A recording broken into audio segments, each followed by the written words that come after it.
चलो इस वीडियो में समझते हैं। एनयूएस में एडमिशन लेने के बाद अगर हमें एडमिशन कैंसिल करवाना हो और रिफ़ंड लेना हो तो उसका प्रोसेस क्या है। अगर हम किसी तरीके का कोई करेक्शन करवाते हैं एनयूएस में और वो अगर रिजेक्ट हो जाता है किसी रीज़न से या फिर हमें कैंसिल करवाना हो तो वो कैसे होगा। और रिजेक्ट होने के बाद अगर हमें रिफ़ंड चाहिए, जैसे कि आपने नेम करेक्शन के लिए अप्लाई किया और वो एनयूएस ने रिजेक्ट कर दिया और उसके बाद अगर हमें रिफ़ंड चाहिए तो हमें क्या करना होगा। और इसके साथ साथ हम ये समझेंगे कि अगर आप किसी तरीके का कोई पेमेंट कर रहे हो एनयूएस को, XYZ कुछ भी कर रहे हो, मार्कशीट मंगा रहे हो या फिर आप किसी तरीके का ई सर्विस में आके कोई सर्विस ले रहे हो और मान लो वो किसी रीज़न से पेंडिंग पड़ा हुआ है, अगर आपको उसे कैंसिल करवाना है और अपना रिफ़ंड लेना है तो रिफ़ंड कैसे लोगे इस वीडियो में समझ लो। तो देखो, एनयूएस का रिफ़ंड पॉलिसी क्या है मैं आपको वो समझा देता हूँ। सपोज करो आपने एनयूएस में एडमिशन लिए हो और आपको एडमिशन कैंसिल कराना है, ठीक है। अगर आपने एनयूएस में एडमिशन लिए हो और एडमिशन आपको कैंसिल करवाना है तो उस केस में ध्यान रखना, रिफ़ंड की कोई भी मतलब यहाँ पे पॉलिसी नहीं है इनकी। रिफ़ंड की पॉलिसी में सिर्फ इन्होंने यही बोल दिया है, एक बार आपने पेमेंट कर दिया तो सारा पैसा हमारा हो गया, हम किसी भी हालत में पेमेंट को रिफ़ंड नहीं करेंगे। एडमिशन के केस में मैं आपको बता रहा हूँ। और अगर आपने एडमिशन लिया, मान लो कि एडमिशन आपका कंफर्म ही नहीं हुआ तो उस केस में भी आपको एनयूएस जो है रिफ़ंड 1 रुपये भी नहीं देने वाली है।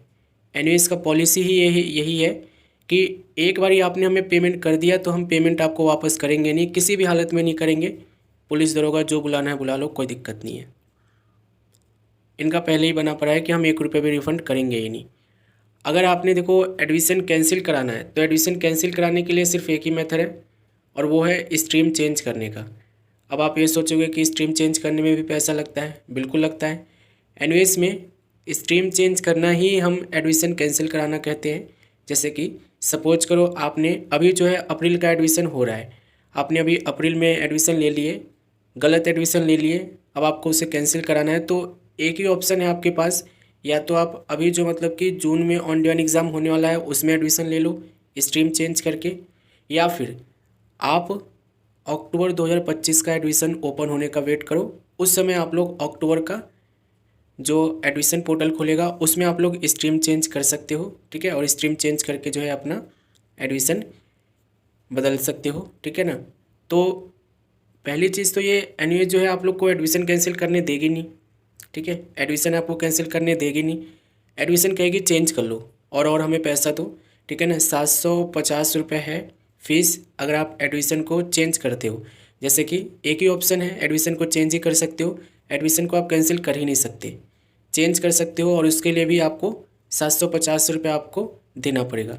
अब चेंज करने के लिए क्या होता है ना कि आपको या तो स्ट्रीम चेंज करना होता है या ब्लॉक चेंज करना होता है, वो जैसा भी साल में सिचुएशन चल रहा होता है उसके अकॉर्डिंग करना होता है। जैसे कि अभी जो स्टूडेंट्स हैं ना जो पब्लिक एग्ज़ाम में एडमिशन ले रखे, अगर वो एडमिशन कैंसिल कराएंगे तो अभी उनका जून ऑन ड्यून एग्ज़ाम के लिए कैंसिल हो जाएगा, यानी कि वो पब्लिक एग्ज़ाम कैंसिल करके जून एग्ज़ाम दे सकते हैं स्ट्रीम चेंज करके। दूसरा जो है, अभी कोई अक्टूबर वाला स्टूडेंट्स है 2024 वाला, वो अगर एडमिशन कैंसिल कराना चाहता है तो वो करवा सकता है और वो अप्रैल 2025 वाले सेशन में अपना एडमिशन ले सकता है स्ट्रीम चेंज करके। एक चीज़ और, अगर आपका एडमिशन एक बार कंफर्म हो गया है तो एडमिशन आपका कैंसिल नहीं होगा, ठीक है, ध्यान रखना। जैसे कि सपोज करो इनका जो है एडमिशन कंफर्म है, ये देखोगे एडमिशन इनका कंफर्म है, अब ये चाहे ना तो एडमिशन कैंसिल नहीं करा सकते हैं किसी भी हालत में अगर इनको कराना हो तो एनयूएस देखो जिनका एडमिशन कंफर्म हो जाता है ना उनको ऑलरेडी बोलती है कि भाई एडमिशन आपका हो गया है, आप चाहो तो अभी एग्ज़ाम दो या एग्ज़ाम अगले साल दो या एग्ज़ाम आप 5 साल बाद दो, सॉरी 5 साल बाद नहीं दे सकते हो, 5 साल तक दो, अगले 5 साल तक आप लोग एलिजिबल हो। आपको एडमिशन कैंसिल कराने की ज़रूरत नहीं है, आपको री एडमिशन कराने की ज़रूरत नहीं है। एक बार आपका एडमिशन हो गया और आपने मन बनाया कि इस साल तो मेरी प्रिपरेशन है नहीं, जैसे कि सपोज करो अभी मैंने एडमिशन किया, अप्रैल का एडमिशन हो गया, मान लो कि कोई रिश्तेदार ख़राब हो गई या खुद की आपकी शादी हो गई, उसमें आप बिजी हो गए, एग्ज़ाम दे नहीं पाओगे आप, तो उस केस में एनयूएस बोलिए कि भाई एग्ज़ाम मत दो, कोई दिक्कत नहीं है, ठीक है, पर आपको हम एडमिशन कैंसिल नहीं करने देंगे। आप चाहो तो अभी एग्ज़ाम मत दो, अगले साल एग्ज़ाम दे देना या अगले 5 सालों तक एग्ज़ाम दे देना। मेरी बातों को कोशिश कर रहे हो ना समझने की, ठीक है, समझा करो। और देखो यहाँ पे ये तो एडमिशन की कहानी थी। इनकी प्रोस्पेक्टस अगर आप देखना चाहो तो डाउनलोड कर लेना, मैंने आपको लिंक दे रखा हूँ।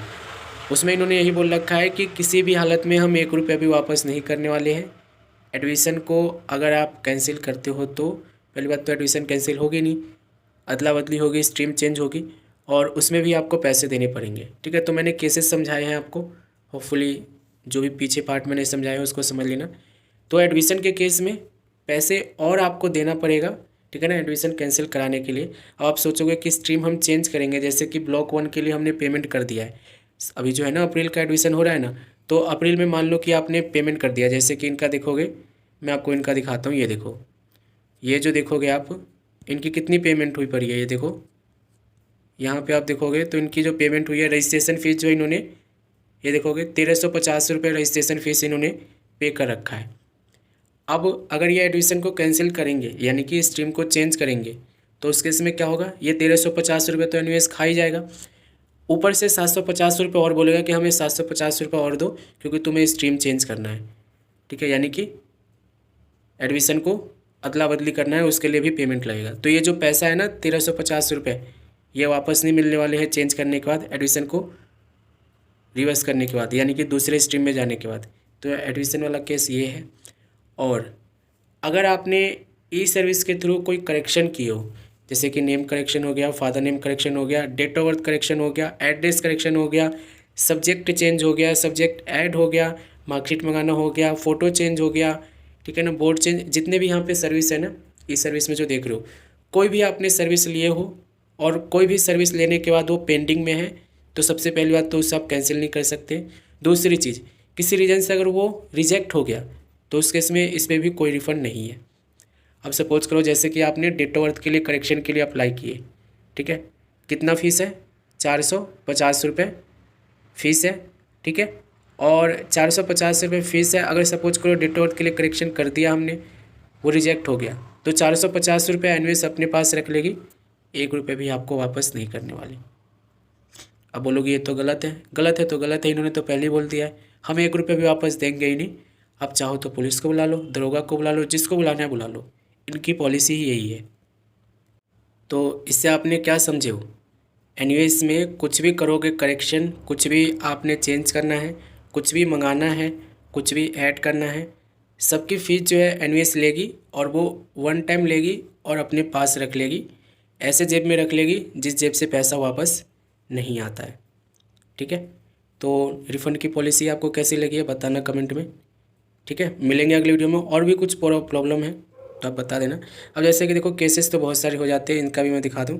ई सर्विस में सपोज करो माई रिक्वेस्ट में आओगे, अब ये देखो रिवाइज मार्कशीट इन्होंने अप्लाई किया था, ठीक है, ये अप्रूव हो गया, मान लो ये रिजेक्ट हो जाता तो रिफ़ंड मिलता, नहीं मिलता।